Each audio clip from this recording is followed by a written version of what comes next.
é o que realmente faria diferença. A primeira pergunta, né, é a seguinte: teve um psicólogo norte-americano, um estudioso chamado Stanton Seminole, que ele estudou por que o criminoso comete o crime. E então, estudando famílias de 4, 5 filhos, apenas um era criminoso. Ou seja, não era o meio social como é divulgado por várias pessoas, que não, o meio é a pobreza, não era isso. Porque tinha o mesmo pai, mesma mãe, mesma escola, mesma alimentação. As duas perguntas que o criminoso faz para cometer o crime: primeira, eu vou ser preso? Eu vou ser pego? E a segunda, caso eu seja pego, eu vou ser duramente apenado? Aqui no Brasil, as duas, eu vou ser pego. Se não mudou a estatística, até o mês passado, 90% dos homicídios do Brasil não se chegava nem à autoria, em média, né?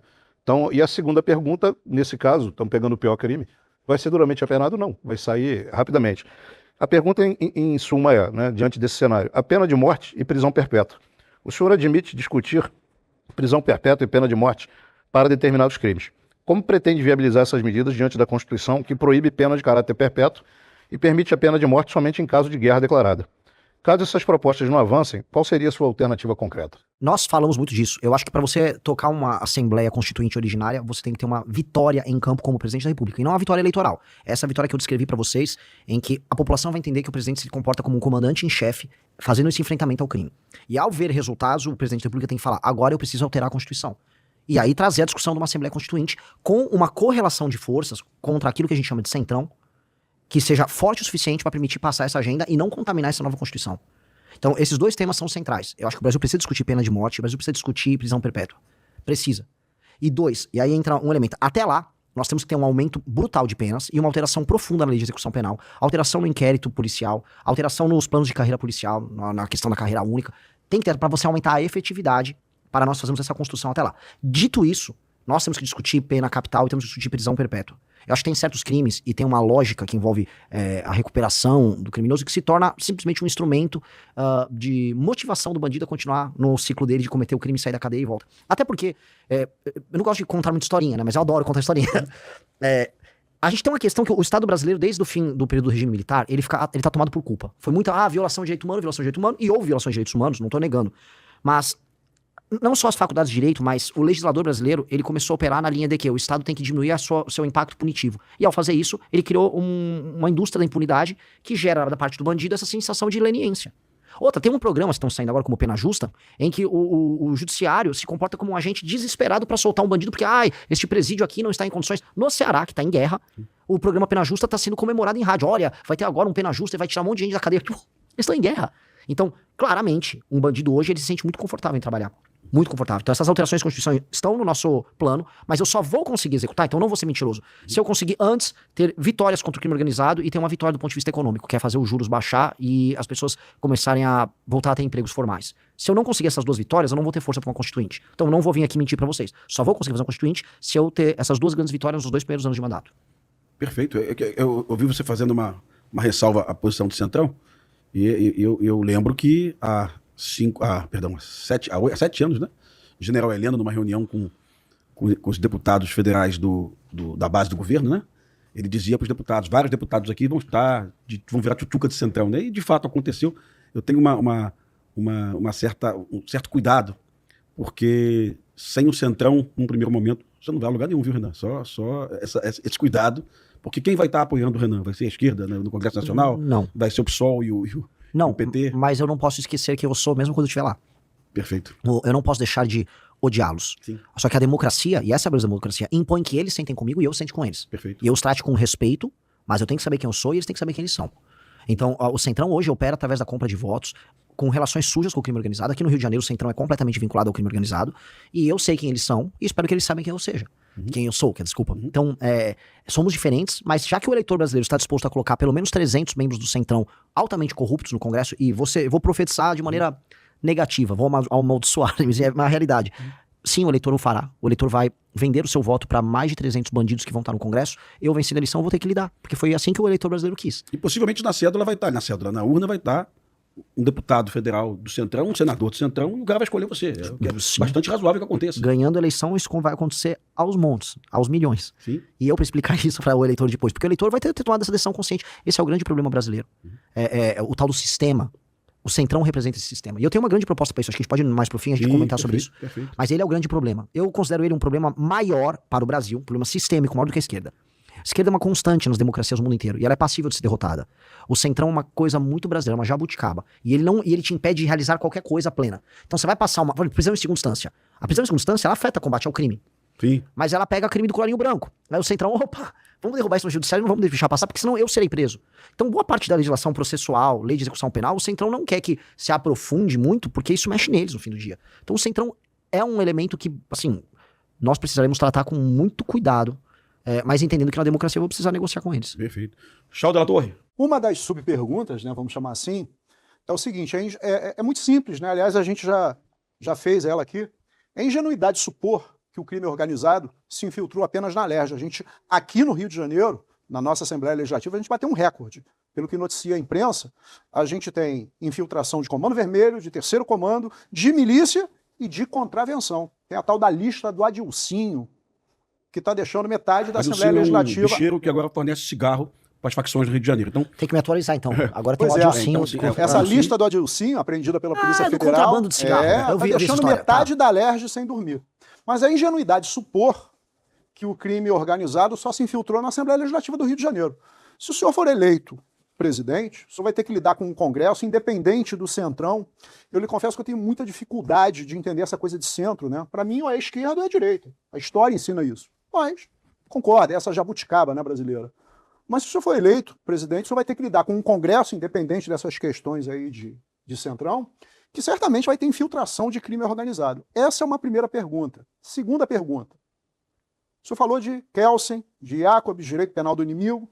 Eu estou aqui do lado, tive o prazer de conhecer hoje o coronel Cajueiro. Já vi que é um profundo conhecedor de segurança pública. A gente escuta há anos na segurança pública a proposta de que é preciso mudar leis penais para a gente resolver o problema. Eu, por acaso, sou professor de instituição de ensino superior. Sou professor de direito penal. E aí eu lhe dou um exemplo fático. Até alguns anos atrás, se eu matasse a minha mulher por ciúmes, eu respondia por homicídio qualificado. Aí o Congresso criou a figura do feminicídio. Não sabia. E agora o Congresso revogou o feminicídio e criou o delito autônomo do feminicídio. Os feminicídios estão diminuindo? Nós sabemos que não. Então o direito penal não é a régua educadora da sociedade. A gente não vai resolver a sociedade com o direito penal. E aí, para finalizar a minha pergunta, eu vou lhe dar um exemplo que o coronel Cajueiro certamente conhece, porque quem estuda segurança pública é um exemplo famoso, Nova York. Nova York, no final da década de 70, início da década de 80, era muito parecido, por exemplo, com o Rio de Janeiro. Polícias comprometidas, máfias, a máfia italiana, a máfia negra, corrupção. A gente tem um prefeito famoso, e aí a ciência da segurança pública, né, fala muito sobre isso, a famosa teoria das janelas quebradas. Então, ele aumentou as leis, vamos punir os pequenos. É a pergunta que o coronel Cajueiro fez, né? É a percepção de que eu serei punido. Isso intimida o criminoso. Exato. Então, o que eles fizeram em Nova York, a ponto de Nova York hoje ser a referência em termos de segurança, embora os Estados Unidos não sejam a maravilholândia da segurança pública. Nem de longe. Nem de longe. Nova York é diferente. Mas Nova York na década de 80, aliás, tem um filme ótimo sobre isso, com Denzel Washington e Russell Crowe, né? O American Gangster, que é baseado em fatos reais. Ótimo filme. Mas, enfim, o prefeito, teoria das janelas quebradas, mudou a legislação, até porque nos Estados Unidos a legislação é predominantemente regionalizada e não federalizada como a nossa, mas ele promoveu um expurgo muito forte nas polícias, instituiu corregedorias com grande força, um compliance, mas ele também triplicou os salários da polícia de Nova York na época. Eu há anos digo isso, não existe segurança pública boa e barata. O panorama das polícias brasileiras é uma bagunça, a começar pela falta de padronização, inclusive nas polícias civis, já que as polícias militares são bem mais padronizadas, embora em São Paulo o Corpo de Bombeiros esteja dentro da Polícia Militar. Aqui no Rio de Janeiro, não.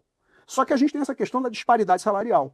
E aí é que eu encaixo, finalizando a minha pergunta. Primeiro, pretende criar um Ministério da Segurança Pública, que é, evidentemente, o norte das políticas de segurança para os estados. Segundo, se eleito com um Ministério da Segurança Pública, pretende chamar os governadores do estado para um grande consenso nacional para, por exemplo, padronizar polícias, padronizar procedimentos, elevar os salários, tornando a profissão que é tremendamente arriscada. Eu não vou usar a pergunta que eu tenho certeza que o Coronel Cajueiro daqui a pouco vai fazer, mas a grande realidade é a seguinte: eu aqui no Rio de Janeiro ganho bem mais do que os policiais civis do seu estado, que também tem sérios problemas de segurança pública. Eu estava conversando com os policiais militares que estão aí, que são de São Paulo. A progressão funcional na Polícia Militar do Rio é bem melhor do que na Polícia Militar de São Paulo. Então isso tudo impacta muito na segurança pública, candidato, porque é muito fácil, com todo o respeito, eu não vou entrar no mérito da constitucionalidade de instituir pena de morte. Pelo que eu entendi, o senhor, se eleito for, pretende convocar uma Assembleia Nacional Constituinte. Mas aí a gente tem teoria da vedação do retrocesso, da Constituição. Mas o tema aqui não é direito, é segurança pública. À luz da segurança pública, será que a gente precisa de mais leis penais, de endurecimento de mais leis penais, ou a gente precisa mudar profundamente o modelo persecutório criminal e as polícias que nós temos? É exemplo que foi feito em Nova York. Bom, não é uma pergunta, é uma super pergunta, é um tratado que eu recebi aqui, mas vamos lá, vamos fazer igual o Jack Stripador, vamos por pedacinhos, né? Então vamos lá, primeira coisa, eu concordo que não está restrito à LERJ e a infiltração do crime organizado está em várias instâncias, em vários estados de maneiras muito diferentes.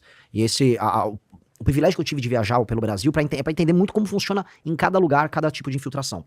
Vamos lá, outro ponto que você colocou que pra mim é fundamental. Você fala assim, não é só a questão das leis penais que resolve. Óbvio que não. Porque a lei, se ela não tem efetividade, ela é letra morta. A lei brasileira é letra morta, a começar pelo judiciário, que não faz uma implementação devida dela. E o inquérito policial, que não é funcional no Brasil, as carreiras, ou mesmo o acompanhamento de um processo. Às vezes um policial que deveria acompanhar do começo ao fim uma determinada investigação, ele faz a primeira parte, depois vai cair num escrivão, e a coisa não anda, aí o Ministério Público entra por cima. É caótico o modelo de investigação nosso, e o modelo persecutório depois, e aí vem a subjetividade do juiz, que aqui o juiz ele tem a sua subjetividade. Então, como aconteceu no caso do menino Henri Borel, é machismo estrutural você colocar a mãe ali. Objetivamente falando, uma reforma do judiciário, que é uma reforma que a gente está propondo, ela tem que ser estritamente literalista no sentido de implementação da legislação. Matou tantos anos, tem esse agravante aqui, tantos anos, o juiz só vai cumprir aquilo. Essa subjetividade que hoje é permitida ao juiz, ela é um dos elementos que mais gera impunidade, e ela gera um elemento discricionário e subjetivo que, conforme você sobe para as instâncias superiores, piora. Tanto que a boa parte daquilo que a gente chama de corrupção, que eu já estou falando agora de crime de colarinho branco, ele se vale disso. De interpretações extensivas que tribunais superiores fazem. Nós vamos precisar amarrar isso, muito, porque hoje está completamente solto, e a soltura desse processo é justamente o que mantém o sistema vivo. E aqui eu não estou falando como teórico de conspiração. Para mim, o sistema só sobrevive porque você tem uma aliança tácita entre o legislativo, o judiciário e o executivo, que permite que cada um faça negócio e tenha privilégio nas suas áreas, mas todos, vamos dizer, afrouxam a fiscalização de um sobre o outro. Então, o legislativo não vai para cima do judiciário para obrigar o judiciário a cumprir a lei como tem que ser cumprida. Vai caber ao presidente da República fazer uma reforma no judiciário. E aí entra outro elemento, que é um elemento, você citou da teoria das janelas quebradas, que eu concordo que é um elemento que não é só de aplicação de política pública, não é só papel do executivo, mas é o papel de liderança pelo exemplo, que é a questão cultural. Quem fez, a gente dá o exemplo de Giuliani, quem fez isso de verdade, criou uma nação que é muito mais impressionante que os Estados Unidos do departamento, é um homem que chama Lee Kuan Yew, num país chamado Singapura. Ele é o maior líder político do século XX. Ele pegou um país que era favelizado, destruído, violento, com a autoestima e com a moral corroída, porque foi humilhado pelo Japão por anos, e ele transformou essa numa das grandes nações mundiais. O que ele tinha como teto? Todo mundo falava, a pessoa em Singapura, ela é suja, ela é porca, ela é criminosa, ela não é confiável para fazer negócio. E ele acreditava que, primeiro você vem com leis e uma liderança muito firme na aplicação da lei, ou seja, o exemplo vem de cima, a lei dura e a sanção pesada vira hábito, o hábito depois se torna cultura, a ponto de você sequer conseguir distinguir no futuro que aquilo um dia foi forçado à população. A sanção, a lei dura com a aplicação e o exemplo da liderança acaba gerando um exemplo positivo. E nós no Brasil já tivemos exemplos positivos. Até os anos 90 o brasileiro não usava cinto de segurança. Até o meados dos anos 2000, todo mundo fumava dentro de qualquer espaço fechado. E veio uma lei, aquilo se tornou hábito, e depois se tornou cultura, e hoje as pessoas levam isso muito a sério. O brasileiro agora põe cinto de segurança no banco de trás. Então, nós somos capazes de criar esse processo. Mas um país que tem o processo dele, vamos dizer, não só de criador de leis, mas de dar exemplo, vindo uma liderança tão ruim como o Brasil, ele não faz essa imposição do topo para baixo. Não vai vir, e isso aqui que eu tô falando não é popular, mas precisa ser dito, não vai vir da base da população a mudança. A mudança sempre vem do topo em todos os lugares do mundo. Só que uma liderança política corrompida com o caro nunca vai fazer top-down o exemplo que precisa ser dado na população. E o que eu chamo isso, que é a desfavelização mental do brasileiro, tem a ver com o Giuliani, mas tem muito mais a ver com o que aconteceu em Singapura, que é a ideia de que as pequenas práticas antissociais do brasileiro vão precisar ser enfrentadas. O Rio tem muitos esses exemplos, a invasão do espaço alheio, é o cara com a caixinha de som dentro do ônibus, a pessoa que pula a catraca, é o cara que se apropria do espaço público da praia. Não, essa área aqui é minha, você não pode sentar nessa cadeira. É a pessoa que picha, é o cara que joga o lixo na frente da casa da outra pessoa. Esses pequenos comportamentos, eles vão ter que ser tratados como delitos. E o Estado vai ter que estar muito presente nisso. Isso vai ser criticado, falar, ele quer um Estado policial. Mas eu preciso criar os bons hábitos. Os bons hábitos criam os bons bairros, cria a boa cultura, e a boa cultura começa a criar ambientes que são socialmente passíveis de serem vividos. E isso vem acompanhado da mudança das leis penais. Mas tem que vir acompanhado de uma liderança muito boa. É uma questão de liderança. Se você não tem uma liderança que quer implementar isso, você não vai implementar. Falam do Bukele. O lance que o Bukele fez é, primeiro ele destruiu o crime organizado, agora vai ver o que ele tá transformando em São Salvador. Tirando os fios, a cidade tá ficando limpa, vai jogar lixo na rua em São Salvador. Então, o exemplo que a gente tem que dar é transformar os nossos ambientes e os nossos hábitos. E criar uma cultura de civilidade. Aí esses elementos, eles vão ter um efeito que uma coisa puxa a outra e ajuda a outra. E aí tem um elemento que eu te disse, o elemento cultural e o elemento de liderança, que não são necessariamente positivistas no sentido de passar a lei, mas de passar o substrato cultural que está por trás da lei, que faz a lei valer. Que é a ideia de você ter um sistema de valores comum. Hoje o brasileiro está completamente e moralmente esculhambado. E essa esculhambação vai se refletir numa sociedade mais violenta, com certeza. O Renan, tem uma Demorei muito, só para você. Eu não quero ser palestrinha. Eu vi no teu Instagram a sua menção a Singapura, e o que eu sei de Singapura, eu sei pelo YouTube, né, de pequenos documentários. Essa transição em Singapura foi feita obedecendo a democracia, cara? Eu preciso saber disso, porque eu não me incomodo no estado policial. Eu fui a Londres há 7 anos e ouvi um aviso no metrô. Se você pular a roleta, você vai preso.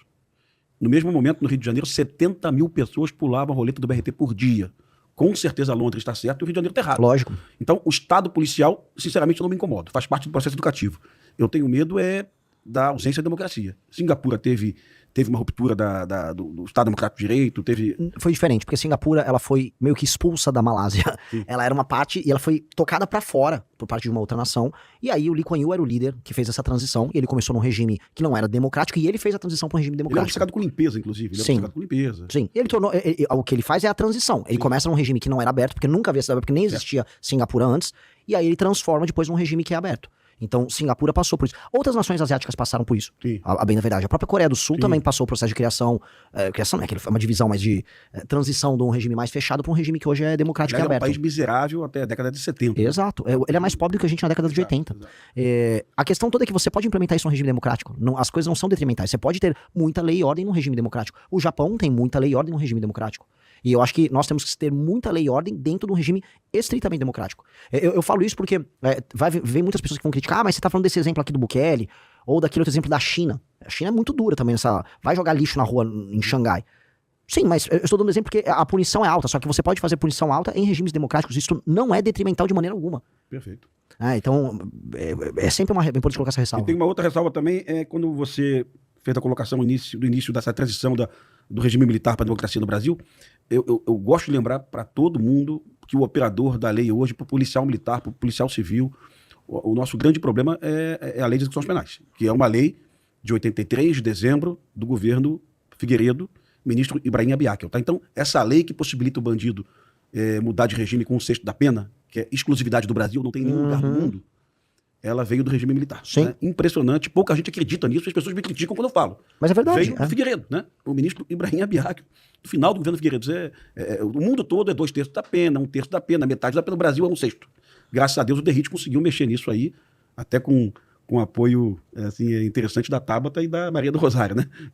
A Tabata e a Maria do Rosário votaram contra o fim das saidinhas, né? Que era uma vergonha para o Brasil e um problemão para a segurança pública. Cajueiro, mais pergunta, irmão? Se você tem vontade de montar um canal de cortes para ajudar a divulgar as ideias do MBL e da missão, eu tenho um treinamento 100% focado mostrando como você pode sair do zero sem saber nada de edição, thumbnail, até você monetizar um canal de cortes e além de estar ajudando no projeto, também ser remunerado por isso. No mês de maio, por exemplo, o canal Inevitável Cortes faturou mais de 30 mil reais apenas de AdSense. O Felino Missionário e o Missão Avança, ambos fizeram mais de 1 milhão de visualizações e faturaram acima dos 14 mil reais. E se isso te interessou de alguma maneira, é só clicar no primeiro link da descrição desse vídeo ou então ler o QR Code que está aparecendo aqui no meio da sua tela agora, onde eu vou te explicar de maneira mais detalhada como você pode começar o seu próprio canal de cortes. Se você gostou deste vídeo, não se esqueça de deixar o seu like e se inscrever no canal para não perder os próximos conteúdos. Obrigado por assistir e até o próximo vídeo.